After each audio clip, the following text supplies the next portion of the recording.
Some people are so heavenly minded that they are no earthly good. This quote you may have heard before is attributed to Oliver Wendell Holmes Sr., the father of the Supreme Court Justice, who was a writer. But he wasn't being snarky about Christianity when he said this. He himself was a committed Christian. So there are some of us here who can relate to what he said. Some people are so heavenly minded that they are no earthly good. And some of us here are afraid that we will be found in that category ourselves. After all, you don't want to be so focused, right, on what you do on Sunday that you can't relate to your coworkers, your fellow students, or even your family during the week.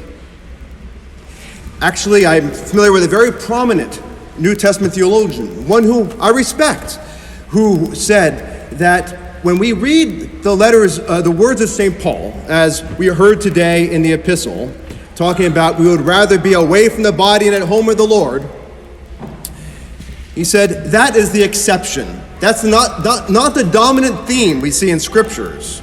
He said the main focus is to build God's kingdom here. And so we see the focus in our gospel parable of the mustard seed. Expect it to grow here on earth. But if you look at the life of St. Paul, you see that one leads to the other. Being heavenly minded, we become more earthly good. For in the life of St. Paul, that's what motivated his service and made him more present to others. Now, that's not only the life of St. Paul, but if you look at any saint, you look at their writings, this is what you'll find. In fact, just last night, I just picked up at random and opened up almost at random to a page of St. Joseph the Hesychist. I've been reading his letters, and here's what he says. But we have chosen the heavenly philosophy and sojourn in the depth of divine mysteries. And as much as possible, we see to it that we grasp things unattainable for the hands. Then in the end, when our soul departs from this lowly body of ours and returns to the earth, as if to the mother of all, we shall depart as if returning to our true homeland. These are words of a saint who bore much fruit in this world. But a key to the connection of all this is our definition of the kingdom, which grows, yes, like a mustard seed. So let's consider this so that we can see this mustard seed parable rightly. And then we can, in turn, look more closely at Paul's longing for heaven in our epistle, and then conclude with a better understanding of Jesus' parable. So what is the nature of the kingdom anyway? First of all, in the scriptures, the kingdom of God and the kingdom of heaven are synonymous. They refer to God's reign. And this doesn't have to do with the physical realm, but when his ways are valued above all and lived out. And clearly, this is most the case in heaven, for that's where his reign is complete, and we look to see that heavenly value brought into heal a broken world. So just before his crucifixion, Jesus said that his kingdom is not of this world. Yet much earlier, we hear him heralded with the words that the kingdom of heaven is at hand. That is, it is breaking into the world. Okay? That was looking forward to his ministry just beginning. Elsewhere, he says, the kingdom is in your midst, sometimes translated as within you. And so here he's speaking to his disciples in particular, something true for believers. And he says, to you, it has been given to know the secrets of the kingdom of heaven. Now this sounds a little bit like heavenly mindedness. But then he said later on, if I cast out demons, the kingdom of heaven is upon you. And this he did. And here he illustrates how we're to follow, which is earthly good. And so we still have to pray, thy kingdom come. For Jesus says, it will come. It will come like a mustard seed that grows to be a great tree. So C.S. Lewis, writing in Mere Christianity, said, a continual looking forward to the eternal world is not, as some modern people think, a form of escapism or wishful thinking, but one of the things a Christian is meant to do. It does not mean that we are to leave the present world as it is. And so as we look at Paul's epistle that we have for today from 2 Corinthians, we'll see that heavenly mindedness makes us like pilgrims, heavenly mindedness makes us courageous, and heavenly mindedness makes us mustard seeds. So how does this make us pilgrims? Perhaps that's the closest connection. But we just heard from our epistle. He says, while we are at home in the body, we are away from the Lord. In an email exchange about the sorry state of our world with one of our parishioners a couple of weeks ago, she wrote, it almost makes you want to depart this life. My simple reply was, almost? How about always? Paul in Philippians, similar to today's epistle, says, given a choice whether to stay or go, he says, I'd rather be with Christ by far. And this underscores a theme which we see in Psalm 84, which is metrically adapted in a hymn. O Lord of hosts, how lovely is your dwelling place. I cry aloud, I long for your abode. The joys of earth have left my soul unsatisfied. My heart and flesh desire the living God. That's a psalm that was sung by pilgrims on their way to worship at the temple. And I hope you felt that way to some measure on your way to worship in this temple. But it's all a metaphor for our broader pilgrimage to the new Jerusalem in heaven, our heavenly home. Do you identify with those words? I often thought I did. I think I did. But we can grow in this. For listen to the words of a pilgrim who understood this on a new level. To the world belong our desires and impulses, weakness for wealth, and for collecting and owning things of different kinds. The urge for sensuous enjoyment, the longing for honor, which is the root of envy, the desire to conquer and be the deciding factor, pride in the glory of power, the urge to adorn oneself and to be liked, the craving for praise, concern and anxiety for physical well-being. All these are of the world, and they combine deceitfully to hold us in heavy bonds. Do you feel those heavy bonds? These are the words of St. Isaac the Syrian, writing in the 7th century. But he's learned to embrace that desire for the heavenly homeland that Paul had, to which we can all aspire. Many of these things that he associates with the world are still socially acceptable among Christians, aren't they? But after all, what's wrong with a little bit of praise? But he shows us the biblical way of the Spirit, and the result, what is the result if you can long for your heavenly home this way? It means there's nothing else for you to receive here. There's nothing for you to gain in this world. Nothing. The only real benefit for continuing in this world is to achieve a foretaste of heaven. That's all. So what's the result? You would rather go. So the question is, what does this have to do with building the kingdom of God here? My answer is everything.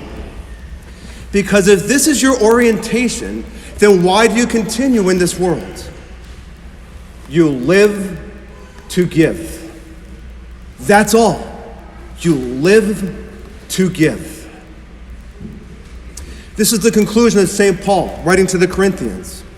The one who said, I'd rather go and be with Christ by far. But then he says, for your sakes, I will stay. Because he cares about the mission. So he says, you can't be at home in the body, but if you have this orientation, then he says, the result is you can be courageous. That's our second point. Heavenly mindedness makes you courageous. For Paul continues, yet we are courageous, and we would rather leave the body and go home to the Lord. Therefore, we aspire to please him, whether we are at home or away. Yes, you look forward to being home, but as a result, you might as well give while you can. You know, we just heard last week that Jesus' kingdom began on the cross. So by dying daily, you bring forward his kingdom and you leave a deposit for others. You still have something to give. As a result, you're willing to sacrifice your body, all temporal recognition, and anything that feeds it. And so the hymn continues of Psalm 84. For the one who is not home on the earth, life is all a pilgrimage, a drive to bring forward ever is of heaven and to share it with others.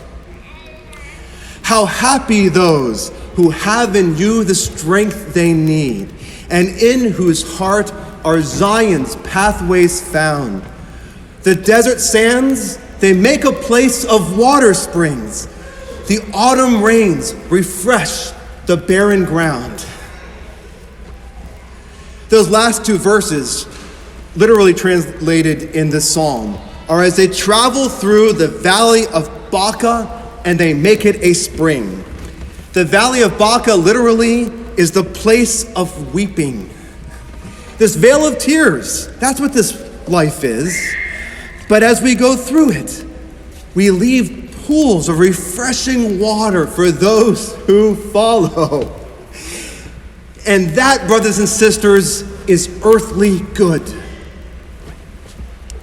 It occurred to me to use this metrical version of Psalm 84 just the other day as I was singing Greta to sleep with it. But after I put it here in my notes, I realized something else. And, what can I do but speak from my own experience? How else can I relate these scriptures to you? But I realized something else, is that this is one of the two songs I heard my son Isaac singing the night before he died. He was in the kitchen by himself cleaning up, and he sang this song with enthusiasm. And if you know anything about his life, you know that heavenly mindedness fueled his mission. And it leaves a pool, yes, because it's an encouragement, because he got the next day what he longed for. And if you long for heaven, nothing can be taken from you. But also, it means that you can lead a life that blesses others in this way. And so he said, and I just happened to look, just opened up, almost at random, the very first journal entry. This is what he wrote when he was 15. Hope you don't mind I share this with you, but it seems to apply. Oh my God, help me to discern your will for my life. Help me to seek only you and your glorification, for we can take nothing of this world beyond death, and death is sooner than we realize. O God, how can I serve you? How can I fulfill your will perfectly? Help me to go forward with joy and peace that cannot be obtained from this world, but only from you. So yes, as Paul says, we would rather leave the body and go home to the Lord. And therefore we aspire to please him, whether we are at home or away. Because heavenly mindedness leads to earthly good. Now, so ultimately, let's just come full circle and look at how this makes us mustard seeds. And we'll see how these themes of courage play out along with that heavenly mindedness. So what is the mustard seed? Let me suggest to you, it is the foretaste of heaven. This comes from heavenly mindedness. That little bit of heaven on earth produces a huge tree that bears more seeds. But what more is this? As you become more heavenly minded, you become the mustard seed that leads to growth. Psalm 84 shows this too, as the people who embrace heaven above, the New Jerusalem, will not give up their ideals for anything. How better far a single day within your courts than thousands spent in any other way. I'd rather wait upon the steps beside your door than pitch my tent where wickedness holds sway. I'd rather be a doorkeeper than have a luxurious tent where there's any bit of wickedness. That is the prayer of someone who becomes a servant. That is what we call the little way. The one who doesn't seek pleasure or praise, who is a contrast to everything of the world. So Paul says, we are courageous. When the world has no hold on you, when you are able to give up everything for what is right and true, then yes, one day in the Lord is better than 1,000 with the smallest compromise. And these are the ones who are able to lay down their lives for others. These are the ones who incarnate Christ. That's why we say that the blood of the martyrs is the seed of the church. Not only those who shed their blood, but who have the white martyrdom of daily death. That is what comes from a mind set on heaven. You have the strength from above that you bring forward.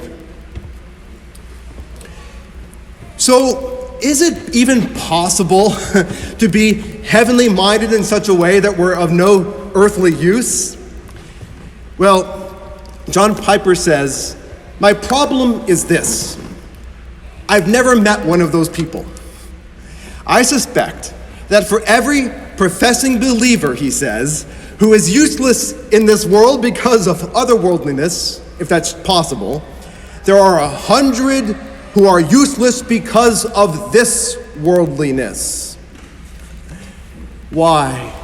Because if you are at home here, then you want to preserve what you have. You are afraid of losing what you have. And that will not make you so big on change or laying down your life, will it? But for someone who has this contrast, it's like a small pill. Have you ever marveled that a tiny pill that you take can bring health to the whole body? Or the principle, we're just talking about this in this sacristy, the principle of diffusion. We're talking about dying eggs, a little drop of dye, the whole cup of water turns color. But in biology, that diffusion, that color becomes diffuse. But in the kingdom of God, it stays as concentrated as before. So that's what we want. That, like a concentrated dish liquid, you don't need much of it. It makes all the dishes clean. That's what it means when we have that foretaste of heaven brought into a fallen world. So just before we conclude, a few suggestions going forward. How do we embrace this greater heavenly mindedness? First, just a simple practical point. If you have this perspective, then you're going to listen to less secular music. You're going to watch less secular movies. You're not going to try to medicate yourself with food. And it is a two-way street. It's a dual dynamic. On one hand, as you seek these heavenly things, you desire these earthly things less, but then as you deprive yourself of these earthly things more, then it pushes you more towards heaven. Yes, you will at times feel deprived as you partake less of these immediate gratifications. But you'll find that as you seek the fulfillment of heaven, that these earthly things draw you down. One day you'll find, this music doesn't work for me anymore. I can feel it drawing me down. Get it away. Please, turn it down, turn it off. This is how you become a salt and a light. And this is what we want ultimately for Genevieve Louise, who will be baptized today. She'll be baptized into this reality. She'll be baptized into these heavenly mysteries. And our goal is to grow in them as we become more like the one who became like us. C.S. Lewis, once again, said in Mere Christianity, if you read history, you will find the Christians who did the most for the present world are just those who thought most of the next world. The apostles themselves, who set on foot the conversion of the Roman Empire, the great men who built up the Middle Ages, the English evangelicals who abolished the slave trade, all left their mark on earth precisely because their minds were occupied with heaven. It is since Christians have largely ceased to think of the other world that they have become so ineffective in this. Because this world will never satisfy you. And so he says, aim at heaven and you will get the earth thrown in. Aim at earth and you will get neither. So yes, as we become heavenly minded, what do we find? We find that we become pilgrims, and we find that we become more courageous, and we find that we become the mustard seeds ourselves, and we find that yes, we become more earthly good.